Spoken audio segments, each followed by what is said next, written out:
In 2023, roughly 1 in 6 infections tested by laboratories worldwide showed resistance to antibiotic treatment, and new forecasts now suggest that bacterial antibiotic resistance will cause 39 million deaths between 2025 and 2050. That equals 3 deaths every single minute.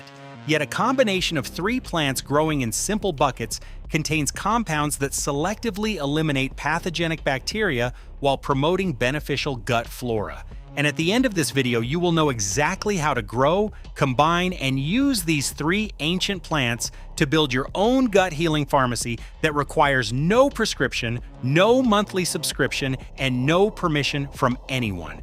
The human gut contains trillions of bacteria. Some keep you alive, others are waiting to kill you, and right now, the balance is shifting in a direction that should terrify every person watching this video.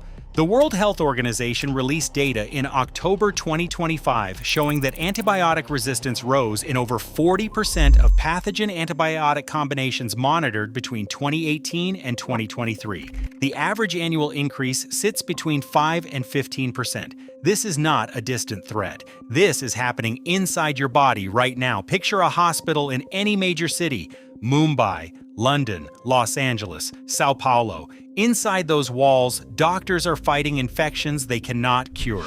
Escherichia coli, one of the most common causes of bloodstream infections, now shows resistance rates above 40% to third-generation cephalosporins. These are the antibiotics doctors reach for first when someone is dying of sepsis. Klebsiella pneumoniae shows resistance rates above 55%. These numbers come directly from the World Health Organization Global Surveillance Report. They are not projections, they are measurements of what is already happening. The gut is ground zero for this crisis. Your intestines contain bacteria that are frequently exposed to antibiotics. Every course of antibiotics you have ever taken created selective pressure inside your body. The weak bacteria died. The resistant ones survived. They multiplied. They shared their resistance genes with their neighbors. Your gut became a training ground for superbugs. Kevin Ikuda, an infectious disease physician and researcher at UCLA, describes it simply: antimicrobial resistance is just basic evolution. We need antibiotics, but we are in a battle we are trying to lose as slowly as possible anytime we treat an infection. Every antibiotic saves a life today while potentially creating an untreatable infection tomorrow.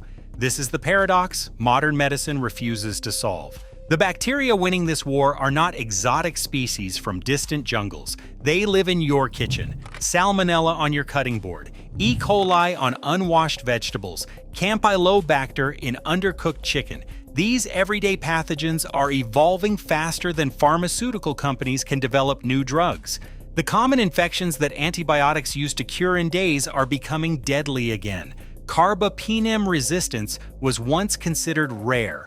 Carbapenems are the antibiotics of last resort, the drugs doctors use when nothing else works. Now, carbapenem resistance is becoming more frequent. Treatment options are narrowing. Physicians are running out of weapons, and the pharmaceutical pipeline that should be delivering new antibiotics is nearly empty. 2 reports from the World Health Organization in 2025 revealed that global efforts to find treatments for drug-resistant infections are failing. The global antibiotic drug development pipeline faces a dual crisis. There is a scarcity of drugs in development. There's a lack of innovation and methods to fight drug-resistant bacteria. The clock is ticking, and the hands are moving faster than anyone wants to admit. Here is the economic reality no one discusses publicly. Pharmaceutical companies make money from drugs people take for years: blood pressure medication, cholesterol drugs, diabetes treatments. These generate billions in recurring revenue. Antibiotics are different. People take them for 7 to 14 days and then stop. The profit margins are thin and the development costs are enormous. So drug companies quietly walked away from antibiotic research. They chased more profitable diseases while resistance spread unchecked. The projections are staggering. Antibiotic-resistant bacteria currently account for over 25% of hospital-acquired infections worldwide. By 2050, researchers project 10 million deaths annually from resistant infections. That would make antibiotic resistance deadlier than cancer. This is not science fiction. This is mathematics applied to bacterial evolution. But here's what the pharmaceutical industry, the supplement companies, and the medical establishment have failed to tell you. What if the solution was never going to come from a laboratory? What if there were compounds that selectively target harmful bacteria while leaving beneficial bacteria intact? What if those compounds existed in plants that humans have used for 4,000 years? What if they grew in buckets on a windowsill? The answer involves 3 plants. Each one contains different antimicrobial compounds. Each one attacks bacteria through different mechanisms, and when combined, they create something that bacteria cannot easily evolve resistance against. The science exists, the studies are published, the evidence is hiding in plain sight, so why has no one connected these dots for you? Let us start with the first plant. It grows as a rhizome underground. The flesh inside is bright orange, almost golden. For more than 4,000 years, it has been cultivated as a culinary spice and used in Ayurvedic medicine. It has roots in India, but is now grown in warmer areas around the world. In 1949, scientists named Schraufstadter and colleagues were the first to report its antibacterial properties. That was over 75 years ago. The research has only grown since then.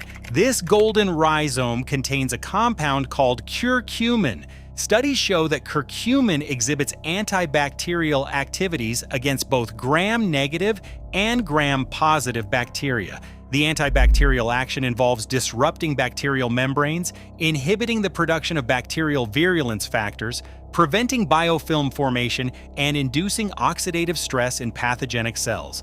In simple terms, it attacks bad bacteria from multiple angles simultaneously. But here is what makes this plant truly remarkable. It does not kill indiscriminately like synthetic antibiotics. Instead of a kill-all approach, this golden rhizome appears to have a selective effect. It helps inhibit the growth of certain pathogenic bacterial strains while actually encouraging the growth of beneficial strains like bifidobacteria and lactobacilli. This is the opposite of what antibiotics do. Antibiotics are bombs. This plant is a precision weapon. A randomized, controlled clinical trial studied what happened when humans consumed this golden rhizome daily. The placebo group displayed an overall reduction in bacterial species by 15%.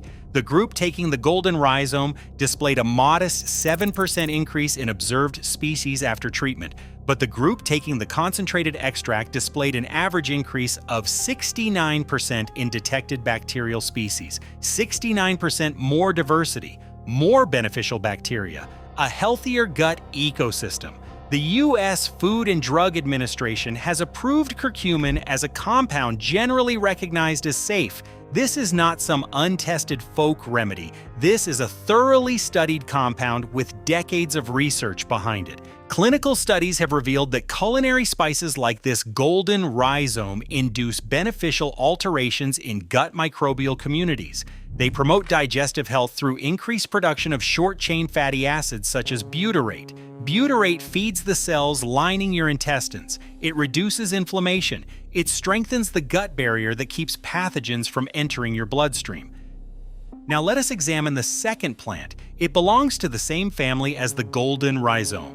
It also grows underground as a rhizome. The flesh is pale yellow with a fibrous texture. The smell is sharp and unmistakable. Humans have used it for cooking and medicine across Asia for thousands of years. You probably have some in your kitchen right now, but you have never considered it medicine. This burning root contains compounds called gingerols, shogalls, and zingerone. Laboratory studies have shown something remarkable. Extracts from this root showed more antimicrobial activity against 5 test organisms compared to synthetic antibiotics. Let that sink in. A plant root outperformed pharmaceutical antibiotics in laboratory conditions. The antimicrobial effect comes from phytochemicals including camphene, phelandrine, and zingiberine. Researchers specifically tested this burning root against bacteria isolated from patients with digestive tract infections. The results showed clear antibacterial activity and suggested it can be used as a medicine to treat these infections. This is not theoretical. This is observed science. The same E. coli and Salmonella that are developing resistance to pharmaceutical antibiotics showed vulnerability to compounds in this ancient root. The third plant comes from a completely different family. It grows above ground with small leaves and purple flowers. It thrives in the rocky, sun-baked soil of the Mediterranean. Greek physicians documented its medicinal uses over 2,000 years ago. Roman soldiers carried it across their empire. Today it grows wild on hillsides from Spain to Turkey. You probably know it as a pizza topping. You have never considered it a weapon against pathogenic bacteria. This Mediterranean herb contains two phenolic compounds called carvacrol and thymol. These compounds have a hydroxyl group that literally destroys bacterial cell membranes. They cause leakage of ions and molecules from inside the bacterial cell. The bacteria essentially bleed to death at a microscopic level. Research indicates that carvacrol works by disrupting the cell membranes of bacteria, causing them to leak essential minerals and eventually leading to cell death. Scientists have observed this action against bacteria including E. coli, Salmonella, Pseudomonas aeruginosa, and Staphylococcus aureus. These are not obscure laboratory strains. These are the bacteria causing real infections in real people right now. The same pathogens that are evolving resistance to pharmaceutical antibiotics are vulnerable to compounds in this common herb. But the most important finding is this. Research suggests that this Mediterranean herb is more discerning than synthetic antibiotics. Some studies have shown that carvacrol may be less harmful to certain strains of lactobacillus and bifidobacterium compared to how it treats pathogens like E. coli or staphylococcus. The good bacteria survive. The bad bacteria die. This is selective antimicrobial activity. This is what modern medicine has been trying and failing to achieve for decades. A small human study examined patients with fatigue and chronic gastrointestinal symptoms who tested positive for fecal parasites. They took oil from this Mediterranean herb daily for 6 weeks. 93% of patients were able to eliminate their parasites.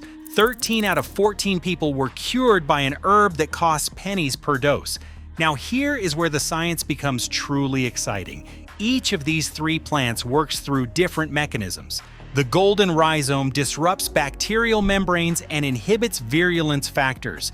The burning root attacks through different phytochemical pathways. The Mediterranean herb punctures cell walls with phenolic compounds. When you combine different mechanisms, bacteria cannot easily evolve resistance. Evolving resistance to one attack still leaves them vulnerable to the other two. Researchers have begun studying what happens when you combine these plants. A study published in Frontiers in Pharmacology examined the combined anti-inflammatory activity of the golden rhizome and the burning root. By comparing the activities of individual and combined extracts, they demonstrated that the combination was optimal at a specific ratio of 5:2 by weight. The combination showed synergistic interaction. This means the combination was more powerful than the sum of its parts. The combined extract synergistically attenuated a range of pro-inflammatory mediators. It significantly inhibited pathways that drive inflammation and infection. The suppressive effect of the combination on each protein target was stronger than that of the individual components. This is not additive. This is multiplicative. 1 + 1 equals more than 2 when these plants combine. A mixture of the golden rhizome and burning root powder tested in a rat model of human rheumatoid arthritis exerted greater effects in reducing systemic inflammation compared to indomethacin, a pharmaceutical anti-inflammatory drug. A plant combination outperformed a pharmaceutical. This study was published in peer-reviewed scientific literature. It is not hidden. It is simply ignored. Synergy plays a prominent role in herbal medicines to increase potency and widen therapeutic windows. The mechanism of synergy is often associated with multi-targeted behavior and complex signaling pathways. Traditional healers across Asia understood this intuitively. They always combined these plants. They never used them in isolation. Modern science is only now catching up to ancient wisdom. There is one more piece to this puzzle. The golden rhizome has a bioavailability problem. Curcumin on its own is poorly absorbed by the human body. Most of it passes through your digestive system without entering your bloodstream. This is why many studies used high-dose extracts rather than whole food. But traditional cultures solved this problem centuries ago. A compound found in black pepper called piperine can increase the absorption of curcumin by up to 2,000%. That is 20 times more absorption simply by adding black pepper. Since curcumin is fat-soluble, consuming it with a meal that contains healthy fats helps it move through the digestive system more effectively. Examples include avocado, olive oil, and coconut milk. These all enhance absorption.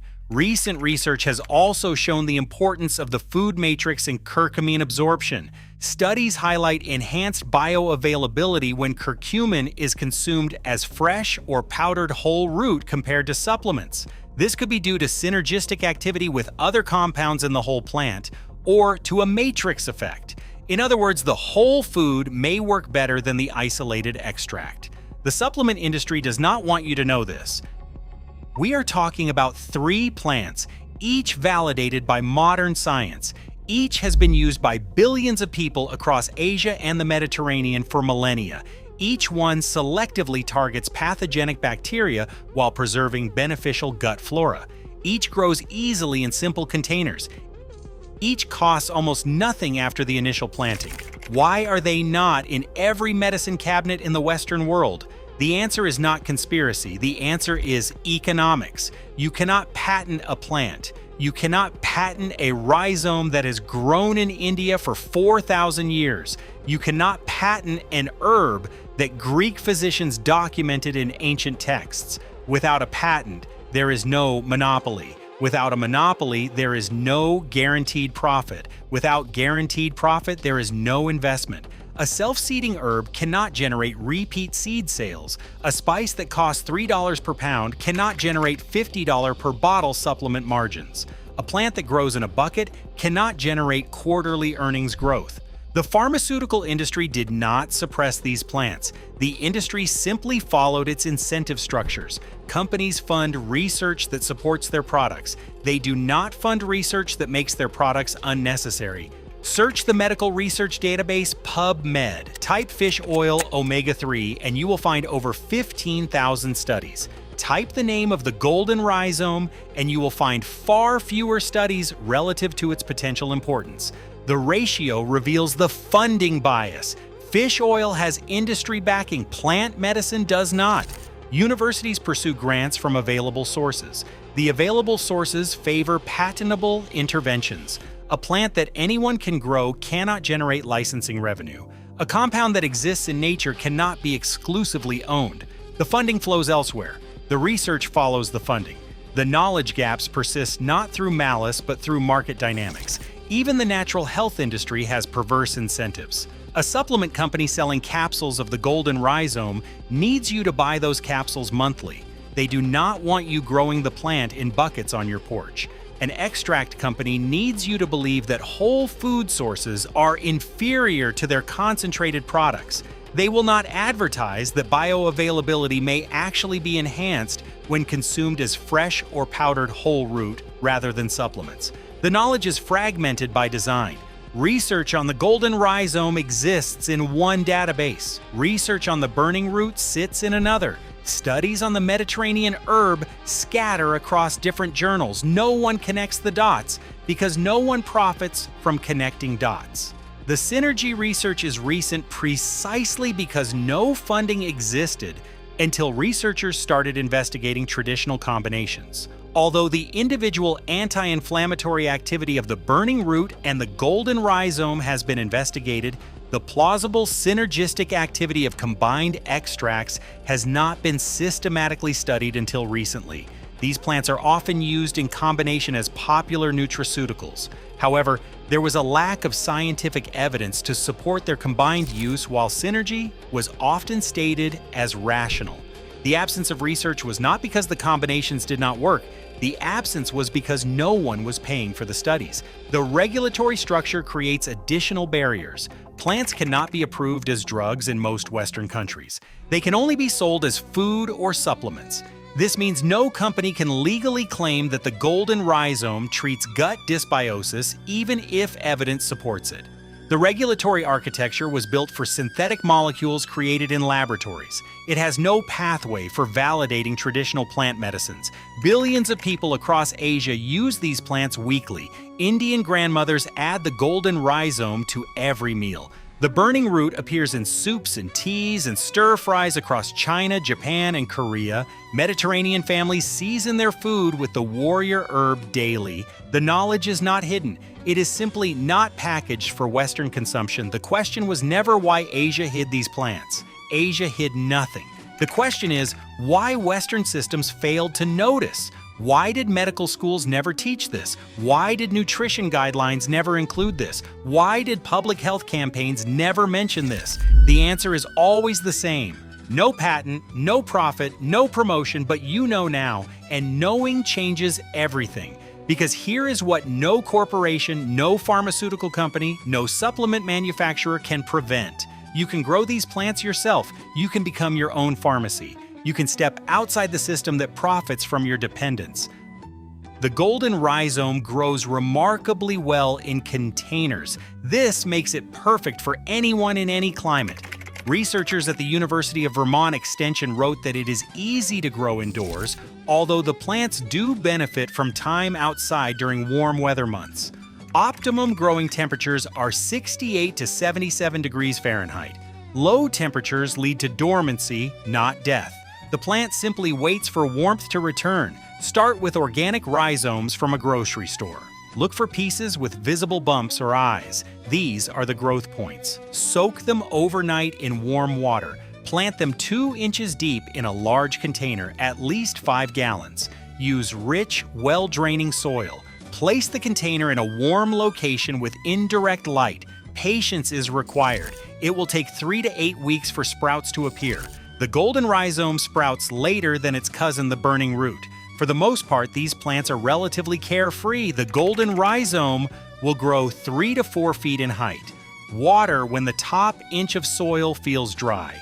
Mist the leaves occasionally to provide humidity. Harvest after 8 to 10 months when the leaves begin to yellow and die back. Carefully dig up the rhizomes. Save some pieces for replanting. The rest is your medicine. Fresh rhizomes can be grated into food immediately. They can be dried and powdered for long-term storage. One harvest provides enough material for months of daily use. The burning root follows the same process because they are botanical cousins. They even grow well together in the same large container. The burning root sprouts faster, usually within 2 to 4 weeks. Since both plants are tropical, they both like high humidity, high temperatures, and plenty of bright shade. The burning root can become about 3 feet tall. Growing these rhizomes in large containers is genius on multiple levels. You will do less weeding. The plants will be easier to hill, which means mounding soil around the stems as they grow. If the color of your container is dark, like black plastic, it will absorb more heat and stimulate your rhizomes to grow more quickly. Container growing also allows you to move the plants indoors when temperatures drop. The Mediterranean warrior herb is the easiest of the 3. It does well in containers, making it the perfect herb for those who live in apartments or have small outdoor spaces. Buy a small plant from any nursery for a few dollars. Transplant it into a container with well-draining soil. Place it in full sun. Water sparingly. This herb actually prefers dry conditions. Overwatering is the most common mistake. The Mediterranean herb is a perennial. It will last for years in your garden. It is what gardeners call a woody herb, because the longer it grows, the more woody its stems become. It is hardy down to zone 4, which means it will survive the winter in most climates. Plant once, harvest for years. No replanting, no repurchasing, permanent access to antimicrobial compounds. The herb grows well indoors in containers provided it gets at least 5 to 6 hours of sunlight per day. If you lack sufficient natural light, supplemental grow lights work perfectly. One plant produces more leaves than a single household can use. The excess can be dried and stored for years without losing potency. Now you have 3 plants growing in buckets. The golden rhizome in a large, dark container, the burning root beside it or sharing the same pot, the Mediterranean herb in a smaller container on a sunny windowsill. 3 plants, 3 different mechanisms of antimicrobial action, 3 sources of compounds that selectively target pathogenic bacteria while promoting beneficial gut flora. Creating the combination is simple. Great fresh golden rhizome and fresh burning root in a ratio of 2 parts golden rhizome to 5 parts burning root by weight. This is the ratio shown to produce synergistic effects in published research. Add fresh or dried leaves from the Mediterranean herb. Season with black pepper to enhance curcumin absorption by up to 2,000%. Consume with fats such as olive oil, coconut oil, or whole milk to further improve bioavailability. This is not supplementation. This is not medicine in the pharmaceutical sense. This is food. This is how billions of people have eaten for thousands of years. Daily incorporation into cooking, a golden paste added to rice, grated root in morning tea, herb leaves scattered over roasted vegetables. The compounds enter your system slowly, consistently, day after day. The synergy does not require precise measurements. Traditional cultures never weighed their spices on laboratory scales. They added what tasted right. They combined what their grandmothers combined. The therapeutic window is wide. The margin for error is generous. You cannot overdose on culinary quantities of these plants. Long-term consistency matters more than perfect dosing. A small amount every day for years beats a large amount once in a while. The goal is not to treat acute infection. The goal is to create an internal environment where pathogenic bacteria struggle to establish themselves while beneficial bacteria thrive. Prevention through daily practice rather than intervention after crisis. The antibiotic resistance crisis is real. The projections of 39 million deaths between now and 2050 are based on current trends. The pharmaceutical pipeline is failing. The drugs we depend on are losing effectiveness faster than replacements can be developed. This is the backdrop against which your health decisions unfold. But the solutions exist. They grow in soil across the world. They have been validated by modern science even as they remain ignored by modern medicine. They are suppressed by economics rather than conspiracy, by market incentives rather than malicious intent. The result is the same. Knowledge that could transform public health sits buried in research databases while antibiotic resistance accelerates.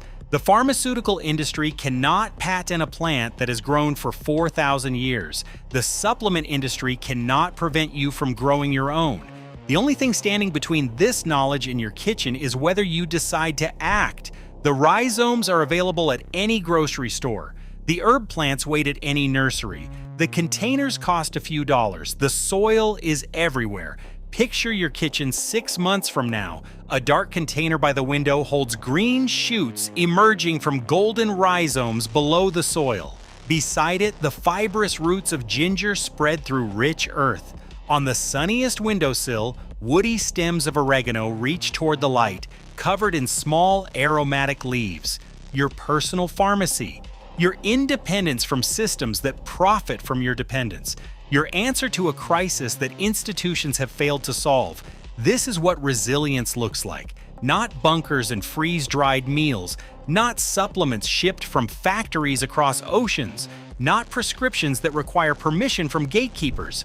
Resilience is a plant that grows while you sleep. A rhizome that multiplies underground. An herb that returns year after year without replanting. Food that is also medicine. Medicine that is also food. The ancient physicians of India knew this. The traditional healers of China knew this. The Greek doctors who documented Mediterranean herbs knew this. For thousands of years, humans understood that the line between food and medicine was artificial. Only modern Western culture drew a hard boundary between what we eat and what heals us. That boundary served industries. It did not serve health. You have watched this video to the end. You now possess knowledge. that most people will never encounter.